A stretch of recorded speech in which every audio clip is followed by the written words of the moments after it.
मोहनलाल एक गरीब शेतकरी होते. ते दिवसभर आपल्या शेतामध्ये काम करत होते. त्यांची एक मुलगी होती, शोभा. पापा, इकडे या, मी तुमचं जेवण घेऊन आलीये. येतोय. रोज सकाळी आपल्या वडिलांसाठी जेवण घेऊन येत होती. शोभाचं तिच्या वडिलांवरती खूप प्रेम होतं. ती तिच्या वडिलांसाठी रोज आवडीचं जेवण बनवून घेऊन येत होती. अरे वा, हाच तर मटरची भाजी आहे. हो, तुम्हाला खूप आवडते ना? हे घ्या तुमचं औषध. पहिलं औषध खायची, नंतर जेवण. अरे बाळा, माझी एवढी सेवा नको करोस की मला तुझी सवय होऊन जाईल. तू गेल्यानंतर माझं काय होईल? काय होईल? आणि मी कुठे जाणार आहे बरं? अरे बाळा, तुझं लग्न झाल्यावर तू तर सासरी जाशील ना? नाही नाही, मला नाही जायचं सासरी. प्रत्येक मुलगी अशीच बोलत असते. मी कुठे नाही जाणार. आता तुम्ही चुपचाप जेवण करून घ्या. शोभाचा हट्ट बघून मोहनलाल हसला आणि शांतपणे जेवण करू लागला. जेवण केल्यानंतर शोभा डबा घरी घेऊन गेली. सकाळी घडलेली गोष्ट त्याने ती त्याची बायको पार्वतीला सांगितली. काही हरकत नाही, ज्यावेळेस तिच्यासाठी नवरा मिळेल ती स्वतःहून मान्य करेल. असं पण ह्या गोष्टीवरून लक्षात आलं, माझ्या ताईने एक स्थळ आणलं आहे. स्थळ खूप मोठ्या घरातलं आहे आणि त्याची खूप जमीन पण आहे आणि मुलाचे त्याचे स्वतःचे कारखाने पण आहेत. चांगली गोष्ट आहे. त्यांना सांगून दे ही गोष्ट समोर न्यायला. मी सांगितलं आहे, पुढे बघूयात.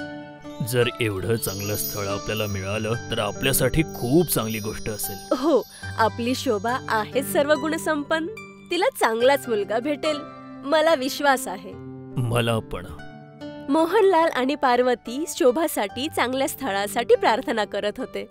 काही दिवसानंतर पार्वतीची मोठी बहीण तिला भेटायला आली. पार्वती, आनंदाची बातमी आहे. त्यांना शोभाचा फोटो खूपच आवडला आणि ह्या रविवारी त्यांना मुलगी बघायची आहे. ही तर खूप चांगली गोष्ट आहे दीदी. तू सगळी चांगली तयारी कर. मला वाटतंय शोभाचं लग्न नक्कीच होऊन जाईल. हो दीदी. ही आनंदाची बातमी ऐकून पार्वती शेतामध्ये गेली आणि तिथे मोहनलालला तिने ही बातमी दिली. देवाची खूप खूप कृपा झाली आपल्यावर. आता फक्त हे स्थळ जुळायला हवं. ऐकलंय की खूप पैसेवालं घर आहे. आपण त्यांच्यासोबत नातं निभवू शकतो का? म्हणजे लग्नाचा खर्च आणि दागिने वगैरे?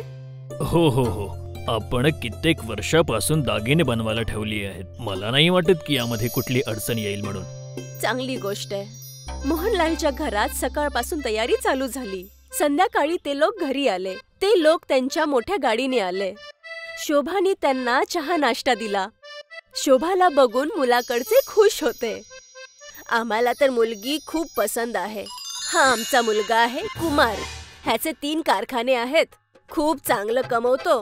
हो, जर तुम्हाला पण मुलगा पसंत आला असेल तर गोष्ट समोर ढकलूया. मोहनलालने त्याची बायको आणि मुलीकडे पाहिलं. पार्वतीने होकार दिला. हो, आम्हाला सुद्धा तुमचा मुलगा पसंत आहे. तर या गोष्टीसाठी तोंड गोड करूयात. सगळ्यांनी एक दुसऱ्याला गोड खाऊ घातलं आणि कुमार आणि शोभाचं नातं पक्क झालं. मुलांकडचे गेल्यानंतर मोहनलालने आणि पार्वतीने देवाचे आभार मानले.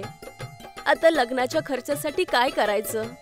मी 1 लाख रुपये जमा केले आहेत. बाकी कर्ज घेऊयात. नाही बाबा, तुम्हाला माझ्या लग्नासाठी कर्ज घ्यायची काहीच गरज नाही, समजलं? अगं पण बाळा, आम्हाला नातं पण सांभाळायचं आहे. त्यांच्याप्रमाणे लग्नाची तयारी पण चालू करावी लागेल. नाही बाबा, आपण आपल्याच पद्धतीने तयारी करूयात. तुम्ही 1 लाख जमवले आहेत, त्यामध्येच आपण लग्न करूयात. पण बाळा. बाबा, मला हे नकोय की माझ्या लग्नामुळे तुमच्यावरती ओझं येईल. ठीक आहे, आपण बसून हिशोब करूयात. जे पैसे वाचतील त्यानेच लग्नाचे कपडे वगैरे खरेदी करूयात. ठीक आहे. शोभा आणि मोहनलाल हिशोब करू लागले. आता आपल्याकडे 10,000 राहिलेले आहेत. त्यामध्ये नवऱ्याचे कपडे, नवरीचे कपडे आणि माझ्या होणाऱ्या सासू सासऱ्यांचे कपडे खरेदी करूयात. 10,000 हे कसं होईल? नवरीची साडीच ही 10,000ची असते.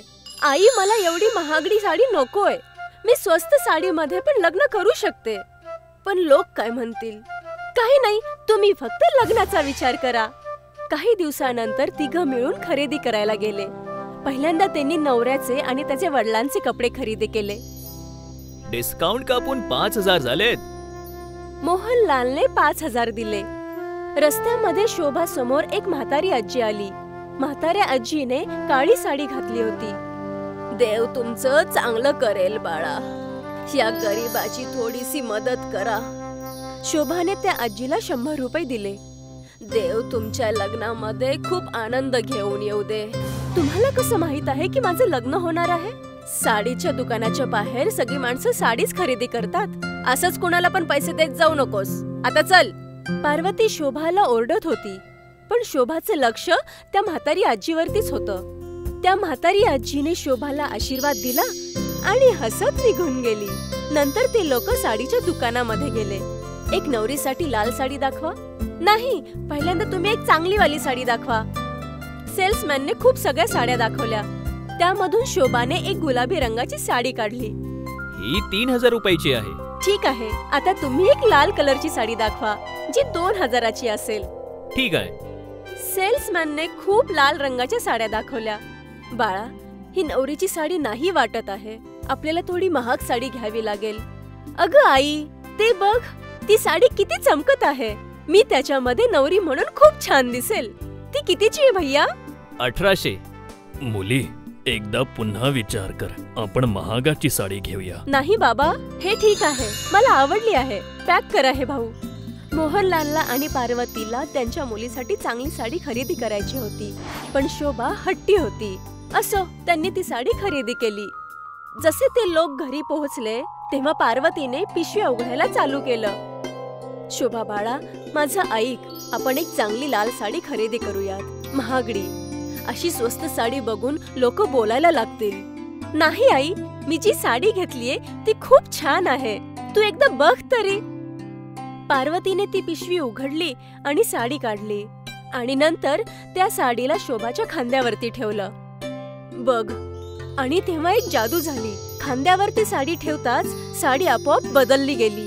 ती साधारण साडी रेशम आणि हिऱ्यामध्ये बदलली गेली. तिघांचे डोळे उघडे ते उघडेच राहिले. हे कसं होऊ शकतं? हे तर खरे हिरे वाटतायत. शोभाला खूप आनंद झाला. मी सांगितलं होतं ना, ही सगळ्यात चांगली साडी आहे.